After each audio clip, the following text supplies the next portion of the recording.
Good Tuesday, everyone. Welcome into today's daily Bible reading for December the 20th. Today we are reading together in Ecclesiastes 2.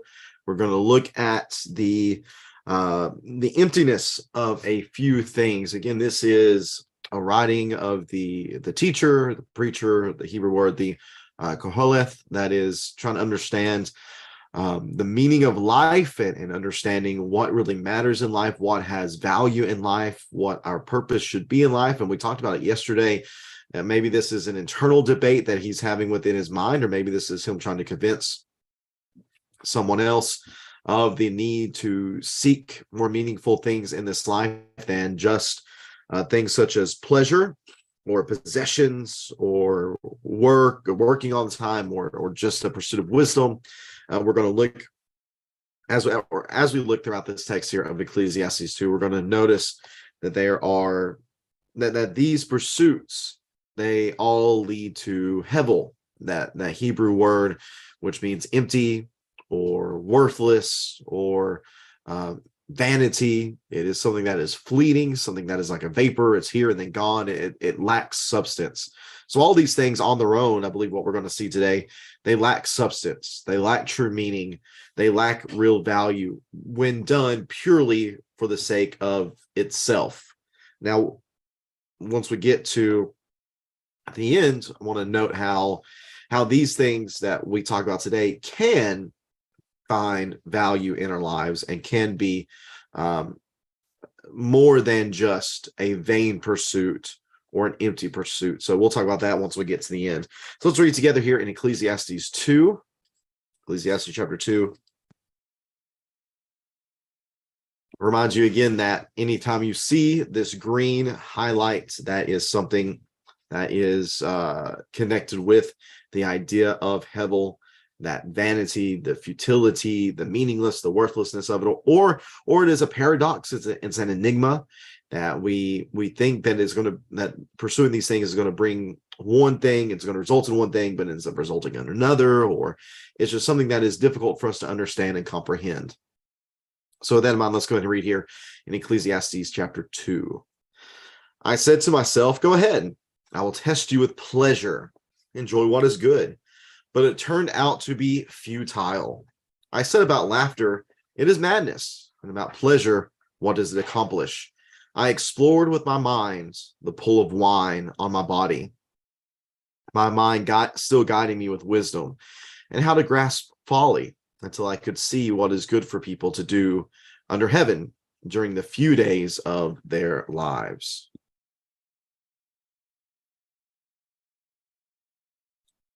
Excuse me, got a little audio issue here that's popping up on my computer. Here.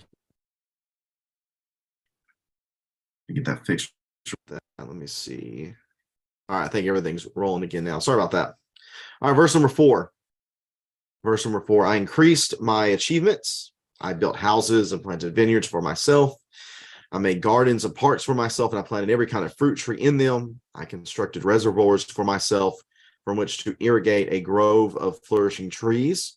I acquired male and female servants and had slaves who were born in my house. I also owned livestock, large herds and flocks, more than all who were before me in Jerusalem. I also amassed silver and gold for myself and the treasures of kings and provinces. I gathered male and female singers for myself and many concubines, the delights of men. So I became great and surpassed all who were before me in Jerusalem. My wisdom also remained with me. All that my eyes desired, I did not deny them. I did not refuse myself any pleasure, for I took pleasure in all my struggles. This was my reward for all my struggles. When I considered all that I had accomplished and what I had labored to achieve, I found everything to be futile and a pursuit of the wind. There was nothing to be gained under the sun. Then I turned to consider wisdom, madness, and folly. For what will the king's successor be like? He will do what has already been done.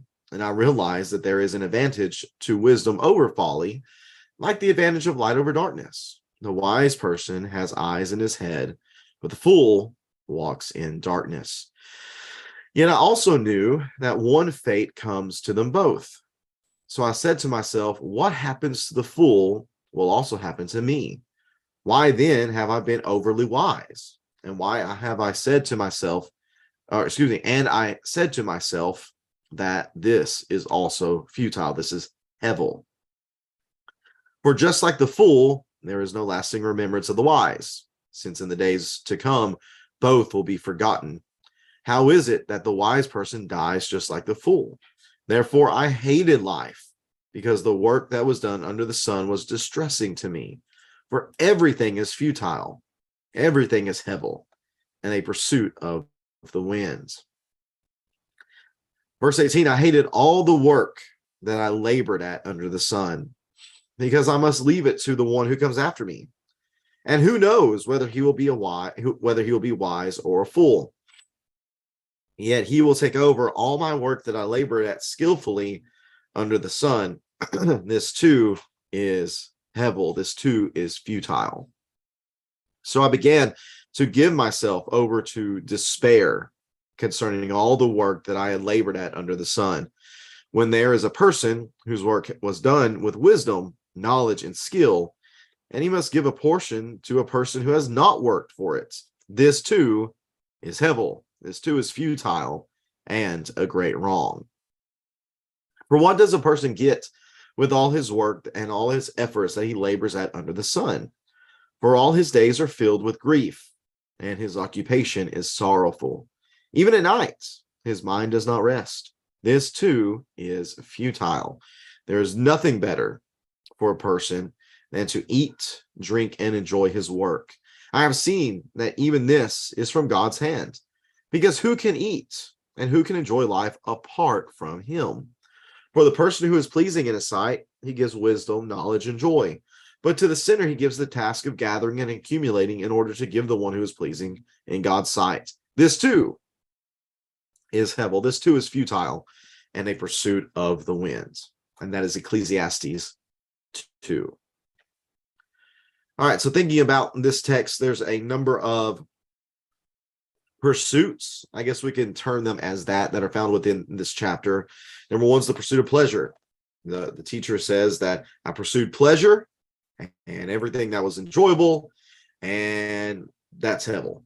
The second is possessions. I wanted to have more possessions than anybody else. I accumulated all these possessions. Again, houses, vineyards, gardens, parks, fruit trees, reservoirs, let's see, female and male servant slaves, livestock, herds, flocks, silver and gold. Let's see, male and female singers, concubines. He said, I had more than anybody else. And yet when I considered what I had accomplished, what I labored to achieve, I realized that it was hevel. So joy or pleasure is hevel. Possessions, they too are hevel. Well, what about wisdom? Pursue wisdom. And there was, there's actually some value that's mentioned here in this section concerning wisdom. It was good to be wise, but even at the end of the day, whenever you look at wisdom as a whole, wisdom on its own can be and is described here as hevel. Why? Because, well, in learning and having all this wisdom just help to see things as being more and more distressing, and to see things as futile and a pursuit of the wind. And then finally, work. Work is mentioned in the last section. The emptiness of work. You work all the days of your lives and you accumulate all this stuff, and then you pass on and you give it to somebody else, and you don't know if that person is going to be smart or not. You don't know if that person is going to take care of your stuff. You don't know if that person is going to continue on your good work or not. So, it just seems like all the work that we do is it's hevel as well. It's useless. It's meaningless. It's vanity. But here's the conclusion in verses 24, 25, and 26. And this is really the conclusion of it all. And it's one of these, this statement is made a few times throughout Ecclesiastes. It is a statement of, it's actually good. It is good for people in this world to recognize the blessings that they have and to actually enjoy the blessings that they have. But here's the caveat: recognizing that it is from God's hands. If you have pleasures in this life, enjoy them. Be thankful to God for them. If you have possessions in this life, again, enjoy them, but be thankful to God for them. If you have wisdom in this life, recognize that that wisdom is from God and that needs to be used to honor and glorify Him. Be thankful to Him, for He has given you that wisdom and even the ability to work and to find fulfillment. And really think about it. Go back to the garden. We were built to be gardeners. We were built to work and to take care of what we have. Enjoy that. Be thankful for it. But again, give glory to Him. Give thanksgiving to Him. Love the end of the last part of verse 24 going into verse 25 again. Verse 24, there's nothing better for a man than to eat and drink and enjoy his work. I have seen that even this is from God's hand, because who can eat and who can enjoy life apart from Him? That's the conclusion, really, I think, of chapter 2 that we need to take away. That in doing so, these things, if they are the sole focus of our efforts, then yeah, they are vanity. They are futile. But if we pursue them and enjoy them in the context of understanding that they are from God and that they are blessings from Him, and we give thanks to Him and we glorify Him through the enjoyment of pleasure and possessions and wisdom and work, well, then those things find meaning. And they find meaning because we recognize that they are from God and that they give Him glory. So that's really the I guess the worldview that is encouraged here at this point, is to recognize that all these things that you do, if you do them outside of a consideration of God, then yeah, they are very futile and they're worthless and not good for much of anything. But if you do them through the lenses of recognizing that they are from God and that you thank Him for what you have and you give Him glory for what you have, well, then things can be okay and you can enjoy them and find true fulfillment. So the question for us is in engaging in pleasure and having possessions, wisdom, working, what's the end goal of those things? And where do we recognize that they come from? You know, there are people, I know people who are very wealthy that are people of faith, and I know people who are really wealthy who are not people of faith. They're in the same position, but their focus, and I believe the outcome of their wealth is very different, because one of them has their wealth and is very selfish in the way that they maybe have accumulated that wealth, or the way they use their wealth, and the way that they consider and think about that wealth. The other, though, is willing to use that wealth to, again, bring God glory, recognizing that it is a blessing from Him and that they have accumulated this wealth and they need to be a blessing with that wealth. Whether it's the wealth, whether it's the pleasure, the wisdom, or the work, again, two people can be in the exact same position and yet have totally different outlooks on life. So the question is, which outlook are we going to have? Are we going to have an outlook that is self-centered and disconnected from God? Or are we going to have an outlook in which we recognize God as being the source of all these things, and therefore we need to thank Him for what we have and use them to His glory? One of those lifestyles has great fulfillment and purpose. One of those does not. One of those is simply hevel and a pursuit of the wind and futility. Let's make a good decision to make sure that we are living life in such a way that it does have purpose and that it does bring the great life giver glory in everything that we do. Thank you so much for tuning into this reading on this Tuesday. Hope that you have a great rest of it, and we'll be back at it again tomorrow, reading together through Ecclesiastes 3, which has a well-known section about the different times that happen in this life. We'll talk about that a little bit tomorrow. Looking forward to going through that with you